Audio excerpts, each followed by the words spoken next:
আসসালামু আলাইকুম প্রিয় দর্শক, অন্নমঞ্চের আলাপচাইতে আপনাদের সকলকে আমন্ত্রণ জানাচ্ছি। বাংলাদেশের স্বরাষ্ট্র মন্ত্রণালয় থেকে বিদায় নেয়ার আগে কি একটি রাজনৈতিক টাইম বোমা রেখে গেলেন সালাউদ্দিন আহমেদ, প্রাক্তন স্বরাষ্ট্রমন্ত্রী বাংলাদেশের। ঢাকার নির্ভরযোগ্য সূত্রের দাবি, দায়িত্ব ছাড়ার আগে দেশের পুলিশ প্রশাসনের নিচুতলা পর্যন্ত একটা বার্তা পাঠিয়ে দেয়া হয়েছে সালাউদ্দিন আহমেদের তরফ থেকে, তার মন্ত্রক থেকে। সেই বার্তাটিতে বলা হয়েছে, আওয়ামী লীগের সক্রিয় কর্মীদের চিহ্নিত করো, ধরো এবং জেল ভরো।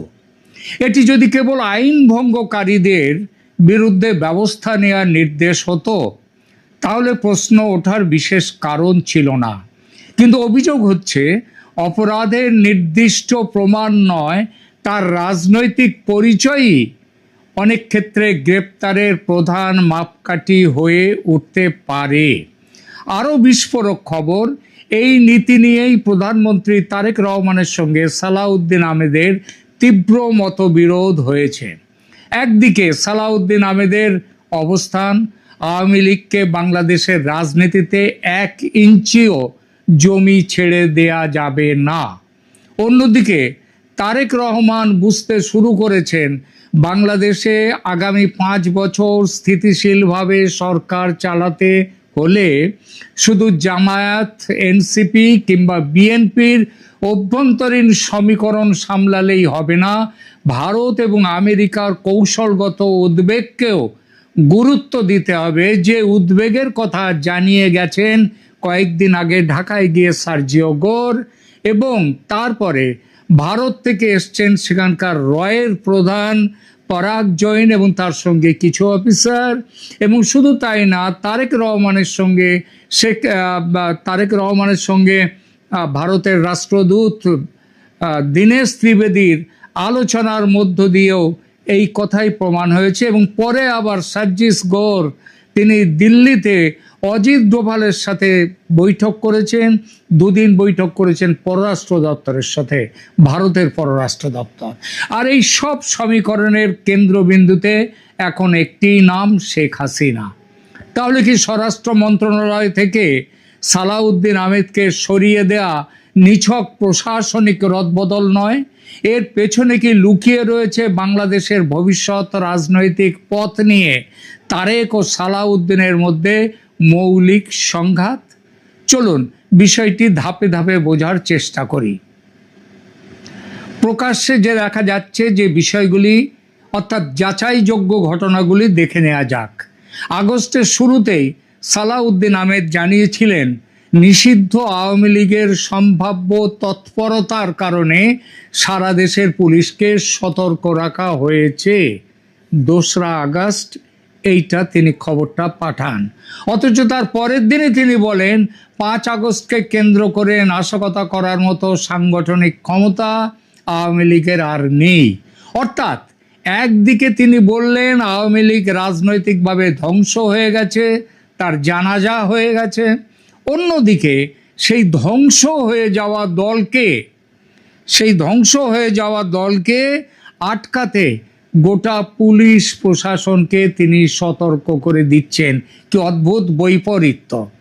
এরপর শেখ হাসিনার দেশে ফেরার ঘোষণা সামনে আসতেই সালাউদ্দিন আরও কঠোর ভাষা ব্যবহার করেন। তার বক্তব্যের সার কথা ছিল আওয়ামী লীগ শেষ, দলটি দিল্লিতে সমাধিত এবং বাংলাদেশের মানুষ শেখ হাসিনাকে রাজনীতিতে ফিরতে দেবে না। তিনি ভারতকে হাসিনা কার্ড খেলার অভিযোগেও অভিযুক্ত করেন। কিন্তু অদ্ভুত ব্যাপার হচ্ছে, ঠিক সেই একই সময়ে প্রধানমন্ত্রী তারেক রহমান ভারতীয় হাই কমিশনার দীনেশ ত্রিবেদীর সঙ্গে আবার তিনি মিটিংয়ে বসছেন। তার মানে দেখা গেল যে সব পুলিশ ফাঁড়িতে আওয়ামী লীগ কর্মীদের গ্রেপ্তারের নির্দেশ, তারেক সালাউদ্দিন ঝগড়া এবং ভারত আমেরিকার চাপ, এই 3টি বিষয় স্বাধীনভাবে প্রমাণিত নয়। তাই ভাষায় আমরা বলেছি সূত্রের দাবি, কারণ এই বিষয়টা একেবারে কার্পেটের নিচে রেখে দেওয়া হয়েছে। কিন্তু কার্পেটের নিচে ঢুকিয়ে রাখলেই যে খবরগুলো মিথ্যে হয়ে যায় তা তো নয়। সুতরাং এটাই হচ্ছে যাওয়ার আগে তারেক রহমানের সরকারের কাছে স্বরাষ্ট্রমন্ত্রী হিসেবে একটি বড় চাল দিয়ে চলে গেলেন সালাউদ্দিন আহমেদ। তিনি অন্য ডিপার্টমেন্টে চলে গেছেন। আপাত দৃষ্টিতে দেখুন, এটা মন্ত্রিসভার একটা সাধারণ রদবদল।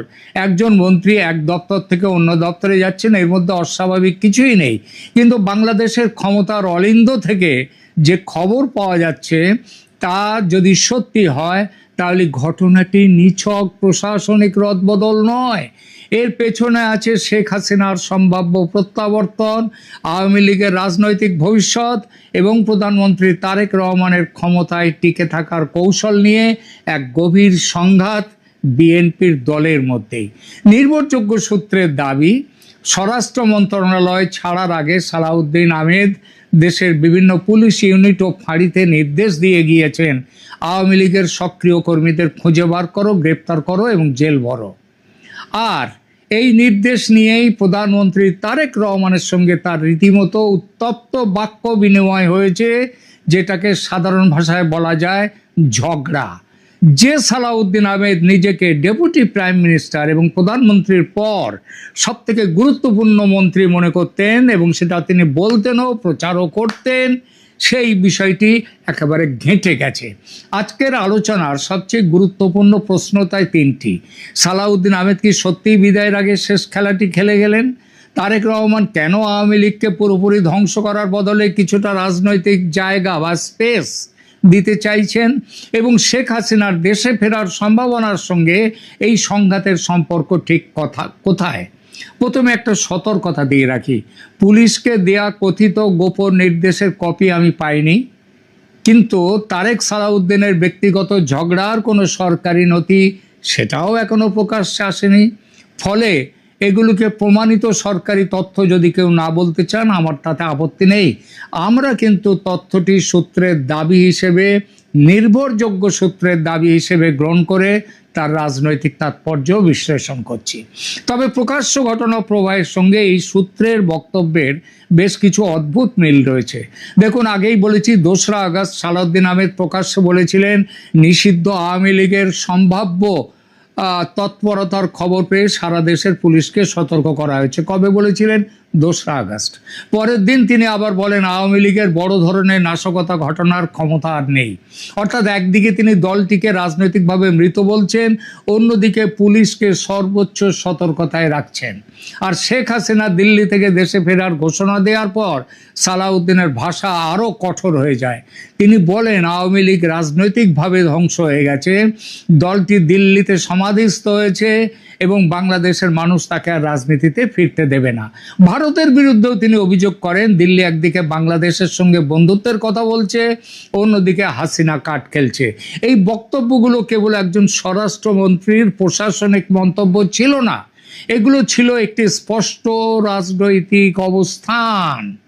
এবং সেই অবস্থানটি হলো শেখ হাসিনার প্রত্যাবর্তন হতে দেয়া যাবে না, আওয়ামী লীগকে কোনো জায়গা ছাড়া যাবে না এবং দলটির মাঠ পর্যায়ের সংগঠনকে মাথা তুলতে দেয়া হবে না। অন্যদিকে এর উল্টো পথে, উল্টো প্রান্তে দাঁড়িয়ে আছেন প্রধানমন্ত্রী তারেক রহমান। এখানে অনেকে প্রশ্ন করবেন, তারেক রহমান তো প্রকাশ্যেই ভারতের কাছে শেখ হাসিনার প্রত্যর্পণ চেয়েছেন, তাহলে তিনি কিভাবে হাসিনার নিরাপদ প্রত্যাবর্তন চাইছেন? উত্তরটি বাংলাদেশের প্রকাশ্য কূটনীতি এবং পর্দার আড়ালের বিশ্ব রাজনৈতিক কৌশলের, ভূ রাজনৈতিক কৌশলের পার্থক্যের মধ্যে লুকিয়ে আছে। প্রকাশ্যে তারেক রহমানকে প্রত্যর্পণ চাইতেই হবে, কারণ বিএনপির কর্মী, সমর্থক, জুলাই আন্দোলনের অংশগ্রহণকারী এবং শেখ হাসিনা বিরোধী জনমতের সামনে তিনি বলতে পারেন না যে সরকার হাসিনার ফিরে আসার পথ তৈরি করছে, তাকে একটা ব্যবধান রাখতেই হয়। কিন্তু প্রত্যর্পণের দাবি এবং নিয়ন্ত্রিত প্রত্যাবর্তন দুটো এক জিনিস নয়। প্রত্যর্পণ মানে ভারত শেখ হাসিনাকে বাংলাদেশের কর্তৃপক্ষের হাতে তুলে দেবে, অন্যদিকে স্বেচ্ছায় প্রত্যাবর্তনের অর্থ হলো শেখ হাসিনা নিজের সিদ্ধান্তে দেশে ফিরবেন এবং বাংলাদেশের সরকারকে তার নিরাপত্তা, আদালতে আত্মসমর্পণ, বিচার, কারাবাস সব কিছুর আইনসম্মত বন্দোবস্ত করতে হবে। শেখ হাসিনা নিজে ডিসেম্বরের মধ্যে বাংলাদেশে ফেরার ইচ্ছা প্রকাশ করেছেন, কিন্তু আমাদের ধারণা আগস্টে যখন তারেক রহমান ব্রিক্স সম্মেলনের আগেই দিল্লিতে আসছেন, প্রধানমন্ত্রী নরেন্দ্র মোদীর সাথে কথা বলছেন এবং ব্রিক্স সম্মেলনে অংশ না নিয়েই তিনি আবার ফিরে যাচ্ছেন।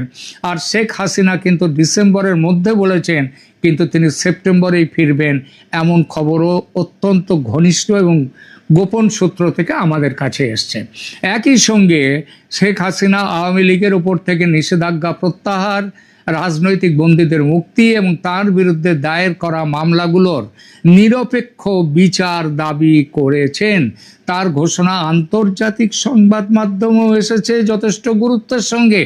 অর্থাৎ হাসিনা প্রসঙ্গটি এখন আর শুধু ভারত ও বাংলাদেশের মধ্যে প্রত্যর্পণের বিষয় নয়, এটি বাংলাদেশের অভ্যন্তরীণ স্থিতিশীলতার প্রশ্ন হয়ে উঠেছে। তারেক রহমান বুঝতে পারছেন শেখ হাসিনাকে অনির্দিষ্টকাল ভারতের মাটিতে রেখে বাংলাদেশের রাজনীতিকে স্থিতিশীল করা যাবে না, বাংলাদেশ বাঁচতেও পারবে না ভারতের সাহায্য ছাড়া। কারণ দিল্লিতে অবস্থান করেও শেখ হাসিনা রাজনৈতিক বার্তা দিতে পারেন, আওয়ামী লীগের ছড়িয়ে ছিটিয়ে থাকা সংগঠনকে সক্রিয় করতে পারেন, বাংলাদেশের ওপর আন্তর্জাতিক চাপ বাড়াতে পারেন, ভারত বাংলাদেশ সম্পর্কেও প্রতিনিয়ত নতুন উত্তেজনা তৈরি হতে পারে। কিন্তু তিনি যদি দেশে ফেরেন তাহলে তাকে একটা দৃশ্যমান আইনগত কাঠামোর মধ্যে রাখা সম্ভব। আদালত ঠিক করবে তিনি জামিন পাবেন, বন্দী থাকবেন না অন্য কোনো আইনি সুবিধা পাবেন। সরকার বলতে পারবে সিদ্ধান্তটি রাজনৈতিক প্রতিহিংসার নয়, আদালতের। তারেক রহমানের সামনে দ্বিতীয় বড় হিসাব ভারত।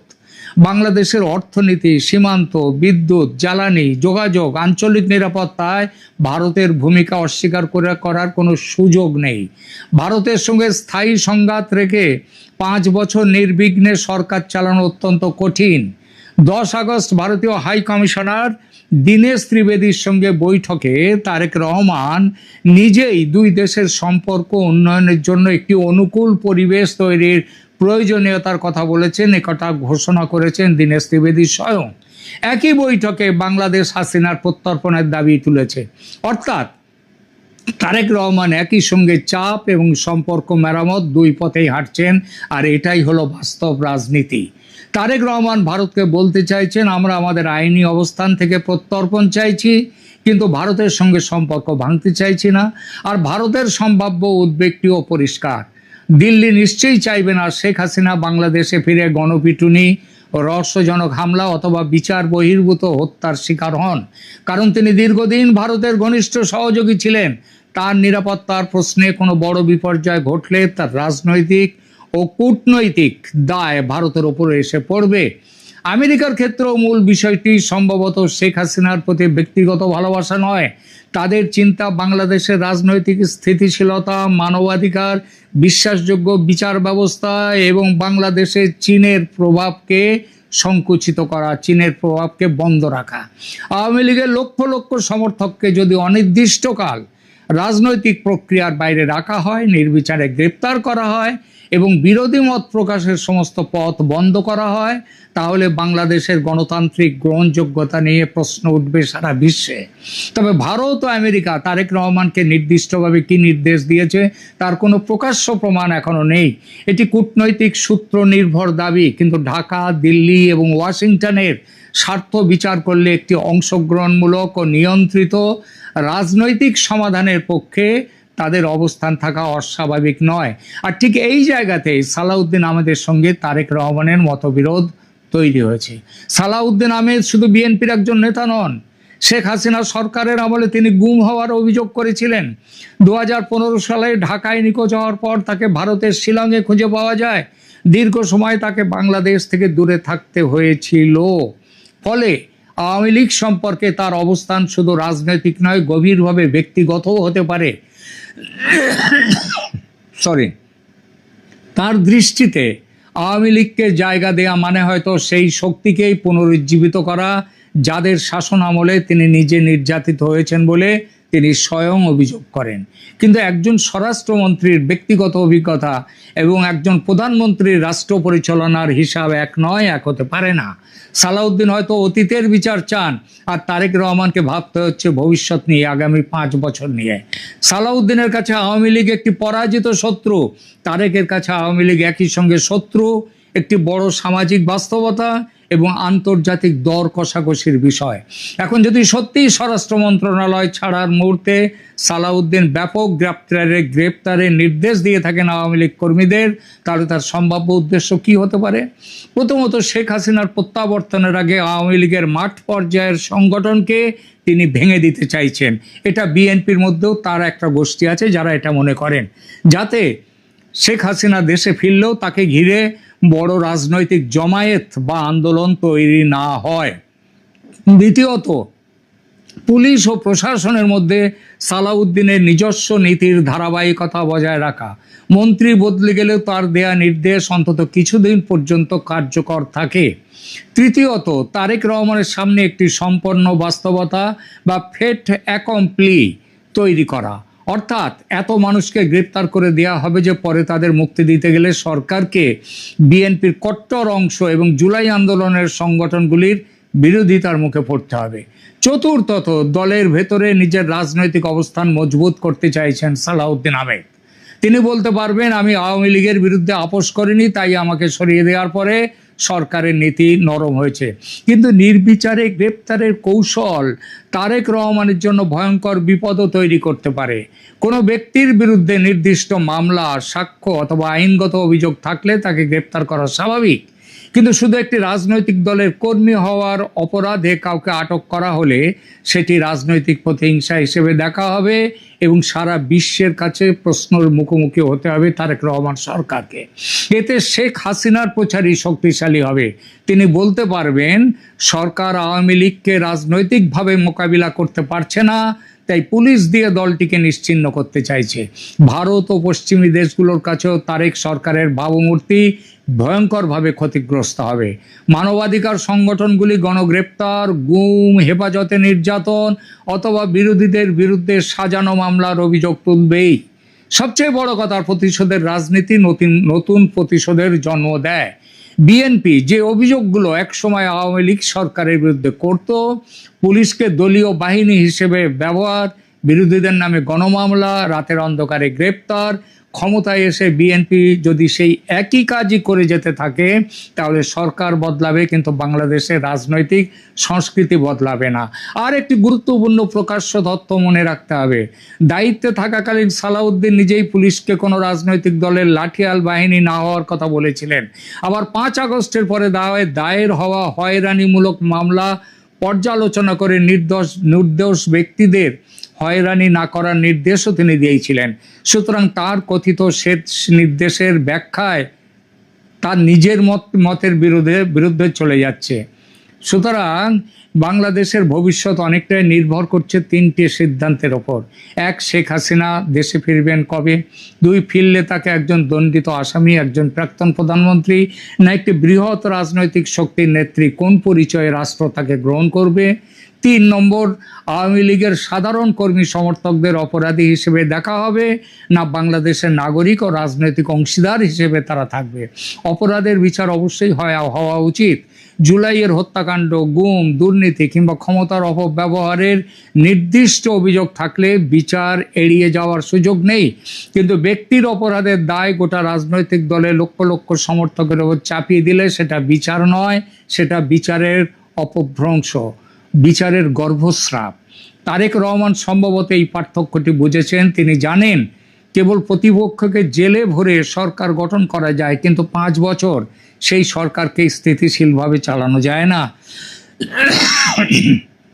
সালাউদ্দিন আহমেদের রাজনৈতিক দর্শন যদি হয় আওয়ামী লীগকে শিকড় শুদ্ধ উপড়ে ফেলতে হবে, তাহলে তারেক রহমানের বাস্তববাদী দর্শন সম্ভবত আওয়ামী লীগকে নিয়ন্ত্রণ করতে হবে, কিন্তু এমনভাবে ধ্বংস করা যাবে না যাতে দেশ স্থায়ী সংঘাতে ডুবে যাবে।